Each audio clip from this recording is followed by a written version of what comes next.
I've been pulling a lot of new wire. Different reasons, but most of it in anticipation of putting a battery bank in back. Some things just to personalize to my liking. And also I replaced some wires that I thought needed a little upgrading, a little heavier gauge. I also added extra fuses anywhere where I've got a lead going into a battery, or going to go into a battery. I'm pretty much done laying my wires now.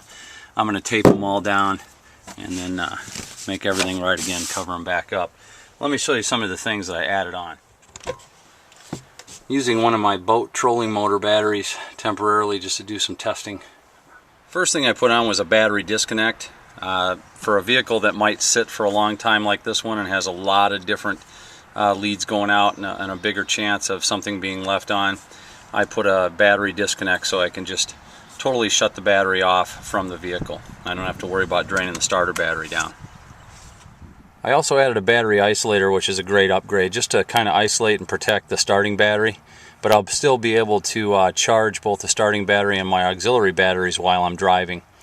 Basically, this will let charging take place to the auxiliary batteries once the starting battery is full. It'll automatically send charge back to the auxiliary battery while I've got the engine running. However, once I turn something on and I'm running it off the 12-volt system, it will shut down access to the starting battery, always protecting that starting battery. And if by some chance my starting battery dies, if I leave the lights on, something, I've got an override where I can push it on the battery isolator here, and it'll allow me to jump my auxiliary power into the starting battery to start up the unit. So it's a really nice peace of mind upgrade. Usually you mount this at the firewall in the engine bay, but when I was pulling wire, I just put it back here behind the seat where I can easily access it. I also put in a cutoff or a kill switch for the auxiliary battery bank as well, and I mounted it up at the dash here where I have easy access to it. This is to ensure that if someone leaves a pump on or a light, it won't drain the whole system. As long as this is pushed in, no power can go out from the auxiliary battery bank. You have to pull it out in order to gain access. These little switches and upgrades just provide a little protection for your systems, and even just to protect you from having any unnecessary headaches.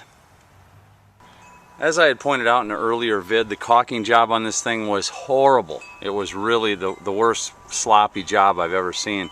So what I've decided to do is, instead of trying to remove all of it, which proved to be impossible, I'm going to tape it off and spray it with this leak seal flexible rubber coating. It looks really nice. You tape everything off, that's kind of a pain in the butt, but it really gives it a factory look when it's done. See, that looks a lot better.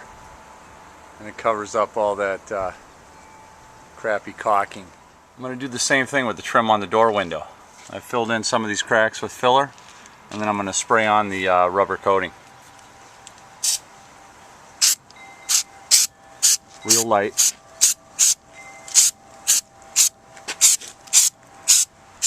You see, that looks a lot better. Fills in all those imperfections, gets rid of that faded look.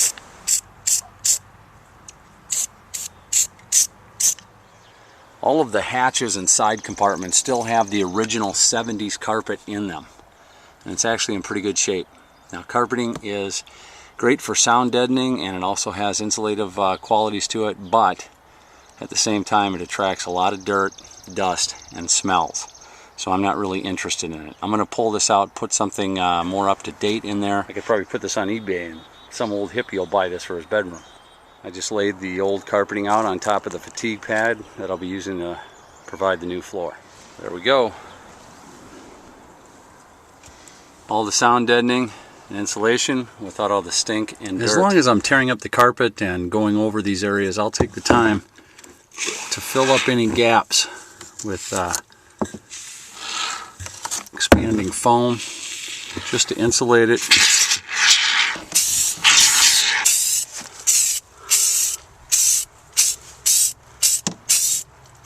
Sound deadening mat and heat shield. It's a tar-based adhesive on the back and a foil shielding on the front. You can buy it in bulk rolls off of eBay, and it has thousands of uses, but especially on your vehicles. Really nice for lining your generator compartment in your RV. Not only does it provide a heat shield and it helps deaden the sound, but also just to seal up leaks as an insulator. I picked this up on Craigslist for $300. It's well over $1,000 generator. It had 20 minutes on it. He kept bad gas in it. Probably a guy who watched Doomsday Prepper one too many times and went out and bought a generator and then didn't use it. He put it up on Craigslist as bad gas, wouldn't start, and the electric start was dead. And when I got it, he wanted $350. I paid him $300. I took it home and basically cleaned up the car, put some new gas in it, and then I checked the fuse on the electric starter. And what I figure happened is he blew the fuse on the electric starter when he was trying to start it with the bad gas. So there was nothing wrong with the starter. It was actually a blown fuse, and the guy didn't even know to look there. So unbelievable, but a great buy for my camper. To give you guys an idea of the sound level on this thing.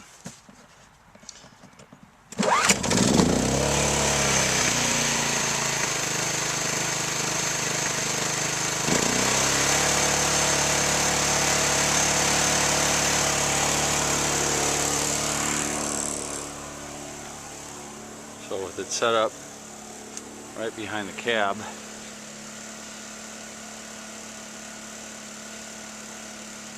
that's the noise. It's pretty quiet. I took out the hot water heater just to visually inspect it, make sure it was solid, and then I cleaned it up. I also rinsed it out as many times as it took to get all the sand and gravel out. Most of the campgrounds use well water, and these things will pick up quite a bit of sand and gravel in the tank.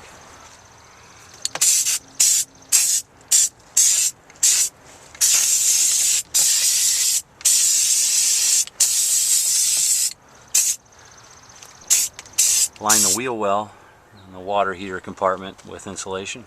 I can slide this back in.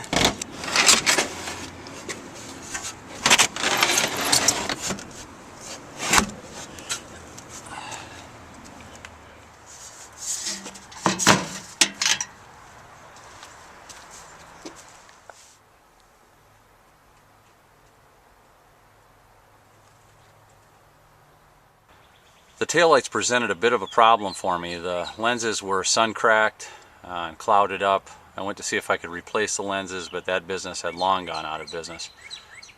So I had to think something. The other side was even in worse shape. So I had to do something. This is what I came up with. I took the frame off that the lenses sit in. I wanted to preserve that, and I painted it. I went back to that flashing and cut a couple appropriate sizes out. I fit the flashing into my taillight framework and cut the appropriate size holes. I backed the flashing with that deadening material and the heat shield. It gives it a little more integrity and gives it a little water resistance. The holes were measured out to mount a brand new LED taillight assembly. Nice! It looks pretty good. I don't say so myself. I'm already imagining I could put up some big spotlights in that blank spot, or maybe some cool stickers or something. I don't know.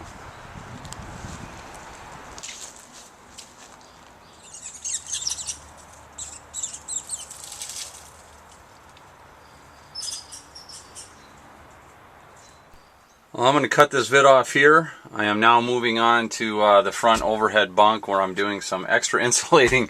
As you can see, I'm going to tighten this up a lot and put in a new bed up here.